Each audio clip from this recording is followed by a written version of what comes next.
अस्सलाम वालेकुम नाज़रीन, दुनिया भर से मैं आपका इस्तकबाल है। मैं हूं डॉक्टर अब्दुल मुखनी सिद्दीकी। आगे बढ़ने से पहले सुर्खियों पर डालते हैं एक नज़र। आलमी अदालत की हिदायत के बावजूद इसराइल के जालिमाना हमले जारी। शहीद फ़लस्तीनियों की तादाद 26,257 से तजावुज़ कर गई। 64,800 से ज़ायद ज़ख्मी। यरगमालियों की रिहाई के लिए इसराइली शहरियों का एहतजाज। इमदादी ट्रकों को रोकने की कोशिश।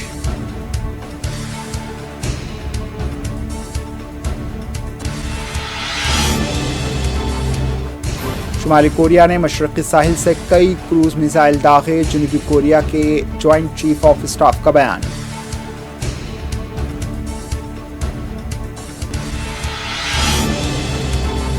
तुर्की के इस्तंबुल में नामालूम बंदूकबरदारों का चर्च पर हमला। 52 साला ज़ईफ शख्स हलाक। पुलिस को है खातियों की तलाश।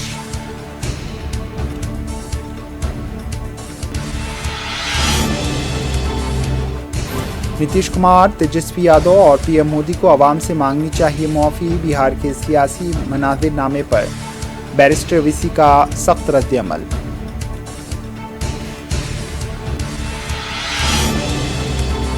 मुहूर्त मंत्री, भारत जोड़ो न्याय यात्रा की कामयाबी से हैं परेशान। इंडिया इत्तेहाद पर नहीं पड़ेगा कोई असर। नीतीश कुमार को बिहार की आवाम सबक सिखाएगी। कांग्रेस का रद्द-ए-अमल।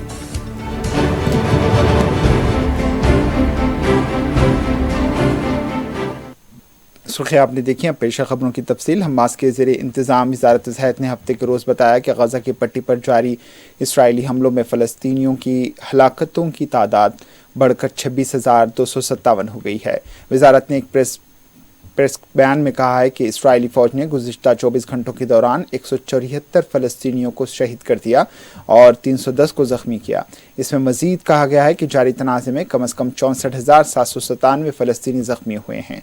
ये नोट करते हुए कि मुतासरीन की एक बड़ी तादाद अब भी मलबे के नीचे है क्योंकि एम्बुलेंस और शहरी दिफा का अमला उन तक नहीं पहुँच पा रहा है।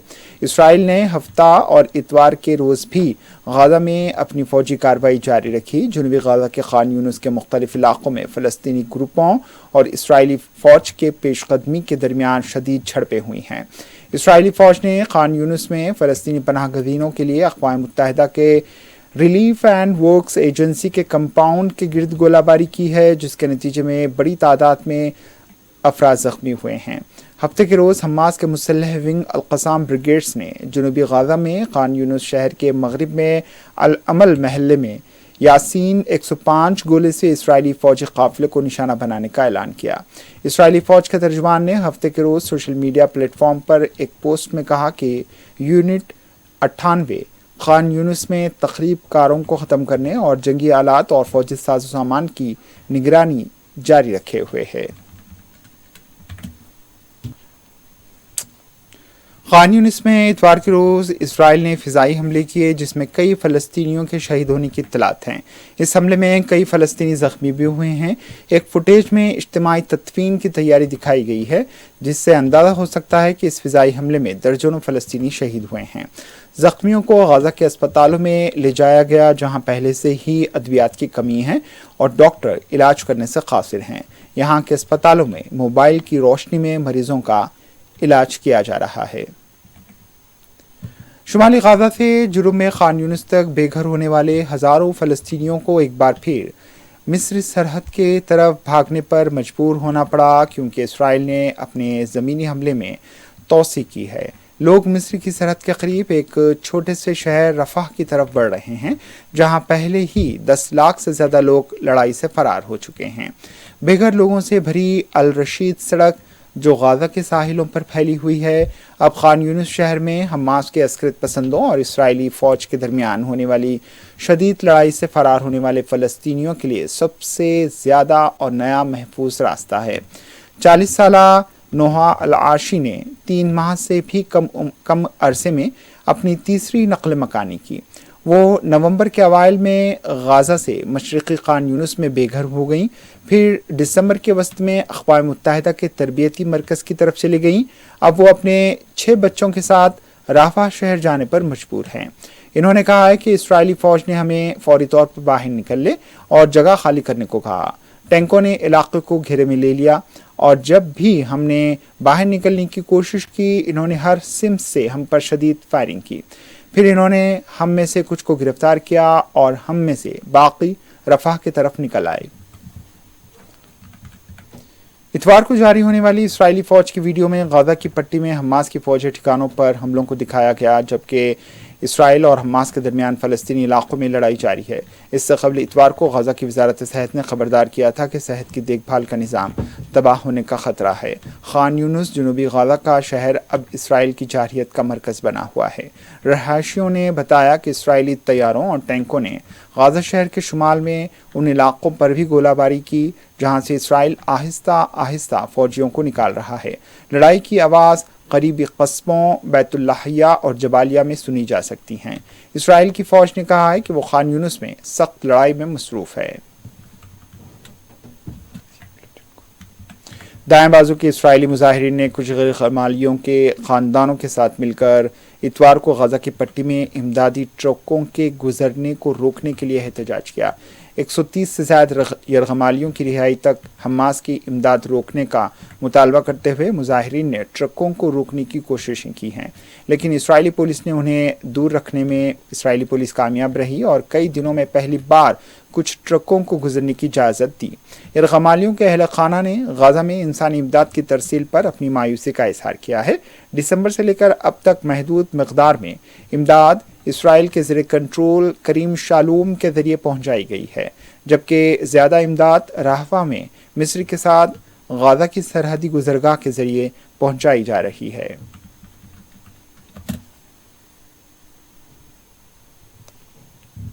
जनूबी कोरिया के जॉइंट चीफ ऑफ स्टाफ ने कहा है कि शुमाली कोरिया ने इतवार को अपने मशरक़ी साहिल से कई क्रूज़ मिज़ाइल दागे। इसमें यह वाज़ेह नहीं किया गया कि कितने मिज़ाइल दागे गए, लेकिन कहा गया है कि जनूबी कोरिया की फ़ौज ने निगरानी और चौकसी को मजबूत किया है और वो ताज़ा तरीन लॉन्च का तज्ज़िया करने के लिए अमेरिका के साथ मिलकर काम कर रही है। शुमाली कोरिया अमेरिका और इसके इत्तेहादियों के साथ महाधाराई को तेज़ कर रहा है, लेकिन वाशिंगटन और सियोल में हुक्काम का कहना है कि उन्हें ऐसी कोई अलामत नहीं मिली है कि प्योंगयांग फौरी फौजी कार्रवाई करने का इरादा भी रखता हो। किम जोंग उन की हुकूमत मुमकिना तौर पर इश्तियाल अंगेज़ इक़दाम जारी रखेगी या इसमें इजाफा करेगी। हुक्काम और तजियाकारों का कहना है कि इसने बैलिस्टिक मिसाइल की तरक्की में पेशरफ्त की है, रूस के साथ ताउन को तक़वियत भी दी है।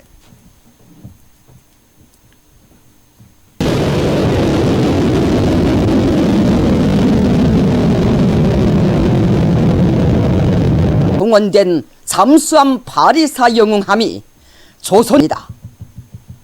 발사 훈련을 통하여 무기체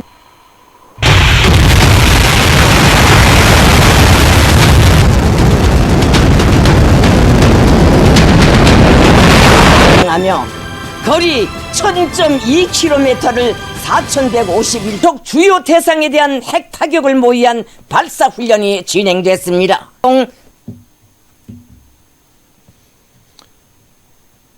दो निकाबपोश बंदूक बरदारों ने इतवार को इस्तंबुल के एक चर्च में हमला किया, जिसमें एक 52 साला ज़ईफ़ शख्स हलाक हो गया।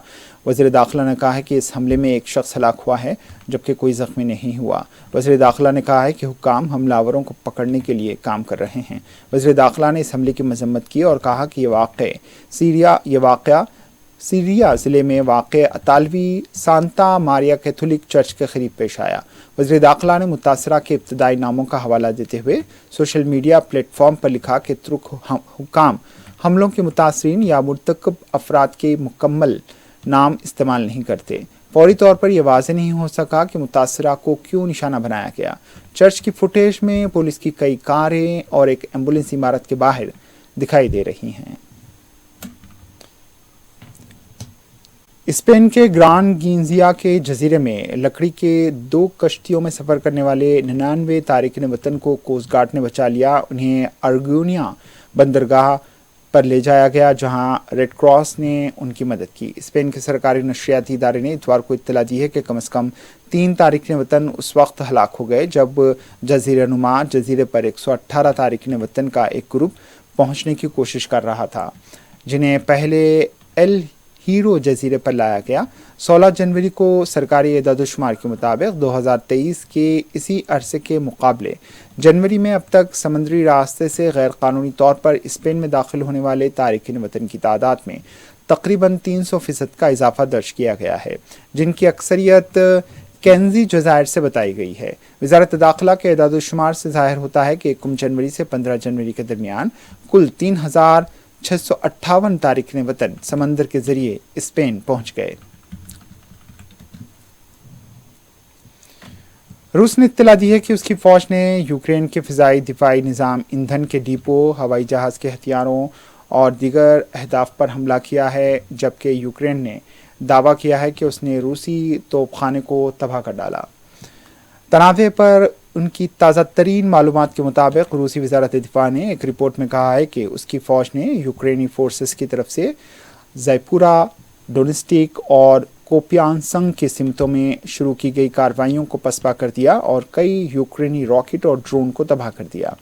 इसी दिन यूक्रेन की मुसल्लह अफवाज के जनरल स्टाफ ने दावा किया कि गुज़िश्ता 24 घंटों के दौरान मुख्तलिफ सिमतों में दर्जनों जंगी मसरूफियात हुई हैं और इसकी अफवाज ने कई रूसी हमलों को पसपा किया। यूक्रेनी अफवाज ने रूसी गोला बारूद के डिपो पर हमले किए और रूसी तोपखाने को तबाह कर दिया।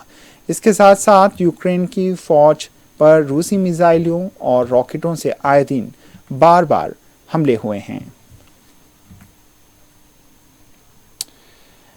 अमेरिकी सदर जो बाइडेन ने अपने चोटी के रिपब्लिकन हरीफ डोनाल्ड ट्रंप पर तनकीद की और कहा है कि मुझे डोनाल्ड ट्रंप में एक हारा हुआ शख्स नजर आता है। हफ्ते के रोज होने वाले प्रोग्राम में बाइडेन की तकरीर ने यह मामला भी बनाया कि ट्रंप सियाहफाम शहरियों के हकूक़ की हिमायत करने में नाकाम रहे और अमरीकी मईशियत और जमहूरियत के लिए हमेशा खतरा बने रहे। अगरचे डेमोक्रेटिक्स को नवंबर में रियासत जीतने की कोई उम्मीद नहीं है, बाइडेन को उम्मीद है कि जनूबी कैरोलिना पर तवज्जो सियाह वोटर्स की हिमायत को बढ़ाने में मदद करेगी।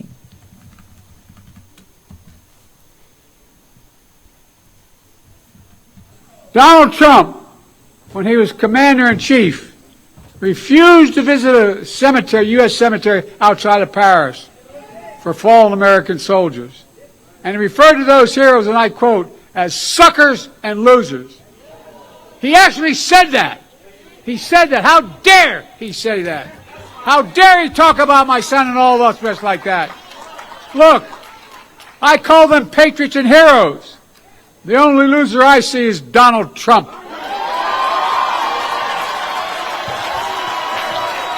It makes me angry. In recent weeks, we're starting to see real evidence that American consumers are facing real confidence in their economy we're building. Let me tell you who else is noticing that. Donald Trump. Did you see what he recently said about that he wants to see the economy crash this year? A sitting president. As they say in my face, bless me, Father, come on, man. When there's a crash, when there's a crash, I hope in the next 12 months, he went on to say, it's unbelievable. It's un-American. How can anyone, especially a former president, wish for an economic crash that would devastate millions of Americans? Well, let me tell you what he really means. Donald Trump knows this economy is good and strong and getting stronger. He knows that while it's good for America, it's bad for him politically. Trump also said, the one president he doesn't want to be is Herbert Hoover. Well, Donald, it's too late. There are only two presidents America. Bihar में अजीम इत्तेहाद की हुकूमत गिर गई। वज़ीर आला नीतीश कुमार ने इतवार को अपने ओहदे से इस्तीफ़ा दे दिया। वो अपने ओहदे से मुस्ताफ़ी हो गए। इस्तीफ़ा देने के बाद नीतीश कुमार ने कहा है कि ग्रैंड लाइंस की हालत ठीक नहीं है और काम ना होने की वजह से तकलीफ हो रही थी। आप सब लोगों को हम बता देते हैं कि आज हमने इस्तीफा दे दिया। समझ गए ना? आज हमने मुख्यमंत्री से इस्तीफा दे दिया और जो सरकार थी उसको भी समाप्त करने का हमने आज गवर्नर साहब को दे दिया। ऐसी नौबत क्यों आई ऐसी? अरे इसलिए नौबत हुई है कि ठीक नहीं चल रहा था, तो इसीलिए थोड़ी परेशान। आप लोग तो हमसे बहुत पूछ रहे थे, हम बीच में बंद कर दिए थे कुछ बोलना, तो हम देख रहे थे, तो वही सब लोगों की राय, अपने पार्टी के लोगों की राय, चारों तरफ से राय आ रही थी, तो हमने सब लोगों की बात को सुन लिया, तो इसीलिए आज हमने इस्तीफा दे दिया। अब ये जो भी सरकार थी वो समाप्त कर दिया गया। बीजेपी साथ दे रही है आप गठबंधन को आपको छोड़ना पड़ा?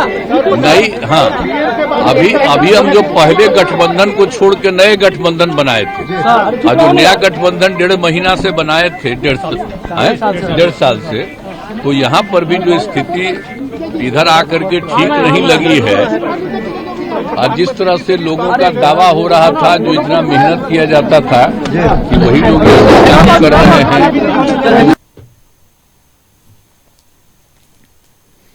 सदर मजलिस व रुकन पार्लिमान बैरिस्टर असदुद्दीन अवीसी ने अजीम इत्तेहाद छोड़कर बीजेपी में शामिल होने पर बिहार के साबिक वज़ीर आला नीतीश कुमार को तनक़ीद का निशाना बनाया।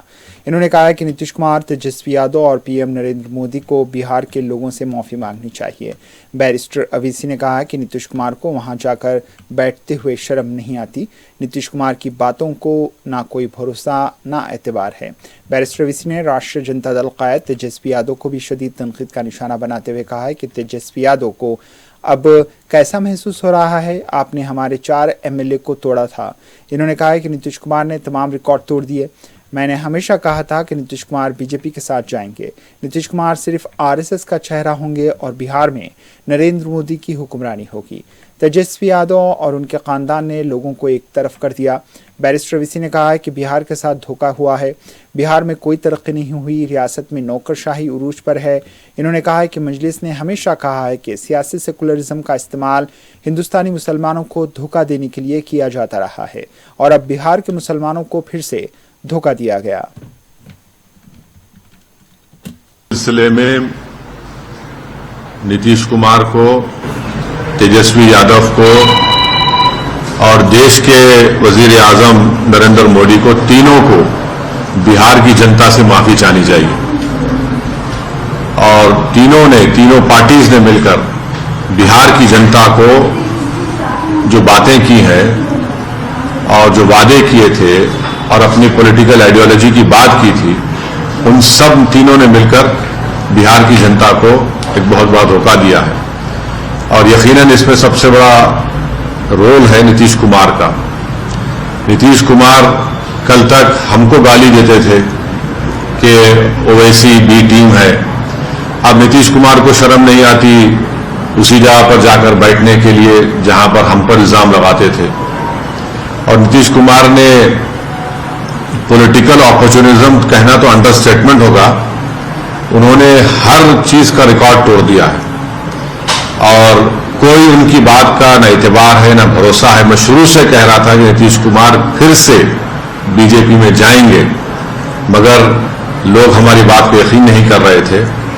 अब हम तेजस्वी यादव से पूछना चाह रहे हैं कि बताओ कैसा लग रहा है आपको? अभी आपने हमारे 4 एमएलए को तोड़ा था, अब आपको कुछ दर्द हो रहा है सीने में, तकलीफ हो रही है आपको अपने भेजे में? अब आपको मालूम हो रहा है कि जो खेल आप हमसे खेले थे वही खेल आपसे हो गया। और तेजस्वी यादव और उनकी पार्टी धोखा दी है। 2 मर्तबा नीतीश कुमार को उन्होंने मुख्यमंत्री बनाया। बताइए अब क्या हासिल हुआ? आपने बीजेपी को आपने सत्ता दे दी। नीतीश कुमार तो सिर्फ अभी तो नाम के मुख्यमंत्री रहेंगे, हुकूमत चलेगी बिहार में आरएसएस के नरेंद्र मोदी की। हम तो यही चीज को रोकना चाह रहे थे, एमआईएम पार्टी इसी को रोक रही थी। और जब हमारे सीमांचल की जनता ने एमआईएम के 5 विधायक को कामयाब किया, तो हमने तो जब उनके स्पीकर के इलेक्शन में तारीफ की थी गठबंधन के। मगर तेजस्वी यादव को और उनके परिवार को ऐसा लगता है कि बिहार की जनता एक तरफ और उनके परिवार से कोई भी मुख्यमंत्री बन जाए। नीतीश कुमार को लगता है कि मैं जब तक जिंदा रहूं मुख्यमंत्री रहूं, और बीजेपी को लगता है कि भाई हर चीज हमको मिल जाए, चाहे कुछ भी हो, किस तरीके से हो जाए। देश के प्रधानमंत्री का भाषण मुझे याद आ रहा है, जब नीतीश कुमार ने वो ऑब्जेक्शनेबल बातें कही थी महिलाओं के बारे में। देश के प्रधानमंत्री ने कहा था क्या गंदगी फैला रहे हैं, और देश के प्रधानमंत्री ने महिलाओं से वादा किया था कि मैं आपको इन लोगों से बचाऊंगा। अब देश के प्रधानमंत्री खुद नीतीश कुमार को बाजू बिठाकर चाय पिला रहे हैं। तो इसका टोटल ये है कि बिहार की जनता का एक बहुत बड़ा नुकसान और धोखा उनको दिया जा रहा है। बिहार में डेवलपमेंट रुक चुका है, अफसरशाही बढ़ चुकी है, और हम तो शुरू से सीमांचल की लड़ाई लड़ते आए, लड़ते रहेंगे। और इससे जनता को फिर से मालूम हो गया कि एमआईएम और ओवैसी जो बात कह रहा था कि सेकुलरिज्म, पॉलिटिकल सेकुलरिज्म सिर्फ इस्तेमाल किया जाता है भारत के मुसलमानों को धोखा देने के लिए, और अब की बार फिर से धोखा दिया गया है बिहार के मुसलमानों को सिर्फ सत्ता में आकर बैठने के लिए। मैं उम्मीद करता हूं कि न सिर्फ बिहार बल्कि पूरे देश के जो अल्पसंख्यक समाज, मुसलमान और जो हमारे सेकुलर जहन रखने वाले हिंदू, ओबीसी और दलित भाई हैं, वो देखेंगे इन चीजों को कि कैसे सेकुलरिज्म के नाम पर चुनाव में तो वोट लिया जाता है और उसके बाद फिर आपके वोट को ले जाकर आरएसएस और मोदी के झोली में रख दिया जाता है। तो उम्मीद करते हैं कि वो इससे एक इसका नोट लेंगे और उन पार्टीज का साथ देंगे जो आपकी पॉलिटिकल लीडरशिप को डेवलप करना चाहती है। नीतीश कुमार के एनडीए में शामिल होने पर कांग्रेस के एमपी जयराम रमेश ने कहा है कि इससे इंडिया इत्तेहाद पर कोई असर नहीं पड़ेगा। बिहार के लोग 2024 के इंतखाबात में नीतीश कुमार और दिल्ली में बैठे लोगों को सही जवाब देंगे। इन जैसे मौकापरस्त लीडर गिरगिट को भी मात देने में माहिर हैं। इन्होंने कहा है कि ये पूरा ड्रामा पीएम मुहूर्त मंत्री ने बनाया। वो भारत जोड़ो न्याय यात्रा की कामयाबी से हैरान और परेशान हैं। नीतीश कुमार के चले जाने से क्या उसमें कोई असर पड़ने वाला नहीं है। बिहार की जनता 2024 के चुनाव के समय बिहार की जनता नीतीश कुमार जी और जो उनको नचा रहे हैं दिल्ली में बैठकर उनको सही जवाब देगी। लेकिन नीतीश कुमार कहते थे कि इंडिया गठबंधन का रचना करने वाला बुनकर मैं हूं, तो फिर गायब क्यों हो गए? नहीं, वो उनसे पूछिए ना, उनसे पूछिए ना, जो अपना राजनीतिक रंग हर समय बदलते रहते हैं वक्त के अनुसार। इनसे और बड़ा अवसरवादी नेता मैंने नहीं देखा है मेरे लंबे राजनीतिक जीवन में। मेरे अच्छे रिश्ते हैं, मैंने उनके साथ बड़े नजदीकी से काम किया जब मैं ग्रामीण विकास मंत्री था और वो मुख्यमंत्री थे। और हमारे कांग्रेस पार्टी के घटक दल नहीं थे, वो कोई गठबंधन के, उसी के बाद महागठबंधन बना और उसको विश्वासघात तभी भी हुआ था। ये चौथी बार वो अपना रंग बदल रहे हैं। इसीलिए मैं कहता हूं वो गिरगिटों को अच्छा कड़ा टक्कर दे रहे हैं। लेकिन इंडिया गठबंधन की जितनी मीटिंग हुई उसमें किसी एम्बिशन के बारे में, अपने बारे में उन्होंने बात उन्होंने कभी नहीं कहा। उन्होंने कभी नहीं कहा। उन्होंने कभी नहीं कहा। उन्होंने कभी नहीं कहा। पटना में पहली बैठक उन्होंने ही तो बुलाई थी। सभी पार्टियों का निमंत्रण उन्हीं के तो गया था। सियासी तज्जियाकार और जन स्वराज पार्टी के लीडर प्रशांत किशोर ने कहा है कि आवाम जानती है कि नीतीश कुमार पलटू राम हैं या उनके सरदार हैं। इन्होंने कहा है कि आज ये साबित हो गया है कि बीजेपी, नरेंद्र मोदी और अमित शाह भी पलटू राम हैं। ये प्रशांत किशोर ने कहा है कि कल तक ये गालियां देते थे और आज ये लोग गुड गवर्नेंस कह रहे हैं। आरजेडी जो आज सुबह तक अच्छी हुक्मरानी देख रही थी, आज से शराब घोटाले का अहम मुलजिम कहेगी। दोबारा जंगल राज देखना शुरू करेंगे। आज सुबह तक सब कुछ ठीक था, लेकिन आज शाम तक करप्शन फिर बढ़ जाएगा।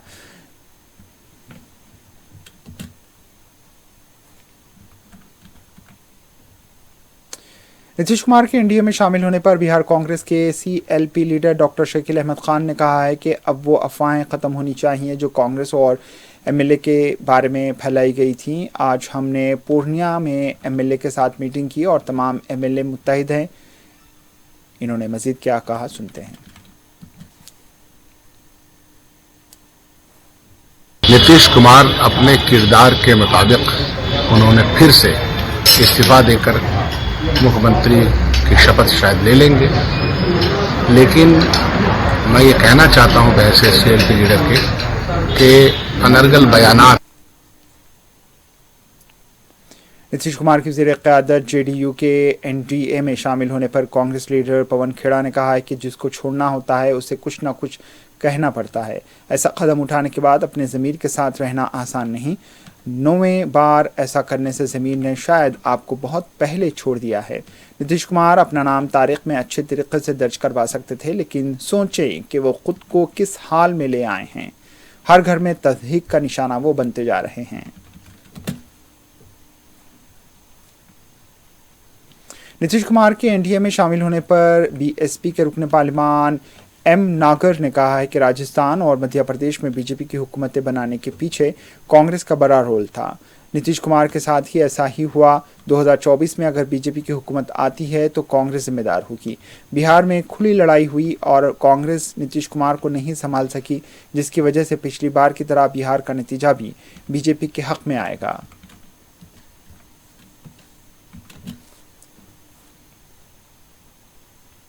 आरजेडी एमएलए विजय कुमार सिंह ने कहा है कि परेशान होने की ज़रूरत नहीं है, क्योंकि हम एक मजबूत अपोजिशन हैं और हम सबसे बड़ी पार्टी हैं और हुकूमत का मजबूती से मुकाबला करेंगे। हम लालू यादव की सियासी पार्टी हैं।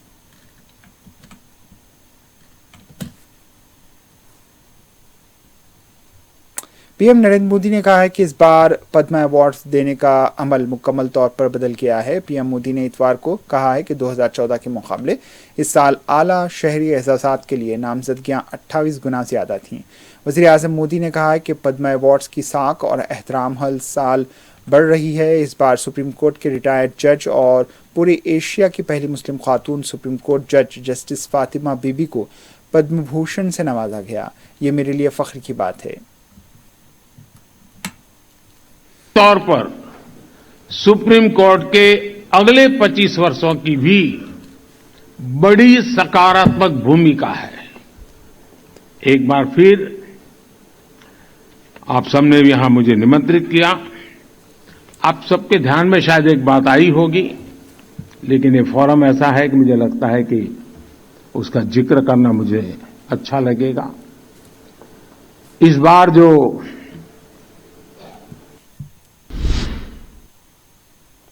आखिर में सुर्खियों पर एक और नजर।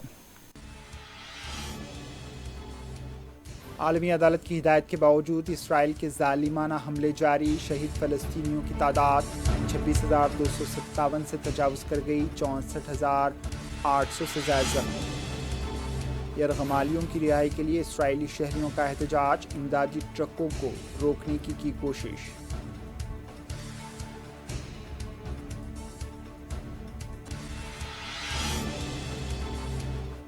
शुमाली कोरिया ने मशरक़ी साहिल से कई क्रूज मिसाइल दागे। जनूबी कोरिया के जॉइंट चीफ ऑफ स्टाफ का बयान।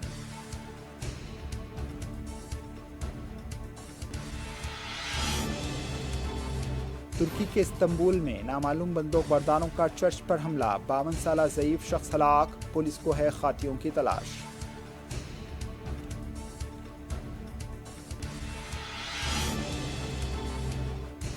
नीतीश कुमार, तेजस्वी यादव और पीएम मोदी को आवाम से मांगनी चाहिए मुआफ़ी। बिहार के सियासी मनाज़िरनामे पर बैरिस्टर वीसी का सख्त रद्द-ए-अमल।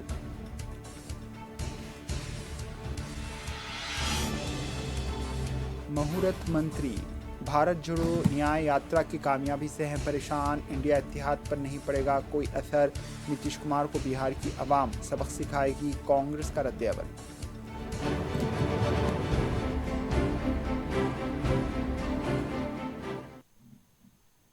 इसी के साथ दुनिया भर से इख्तिताम को पहुंची। दीजिए इजाज़त। अल्लाह हाफ़िज़।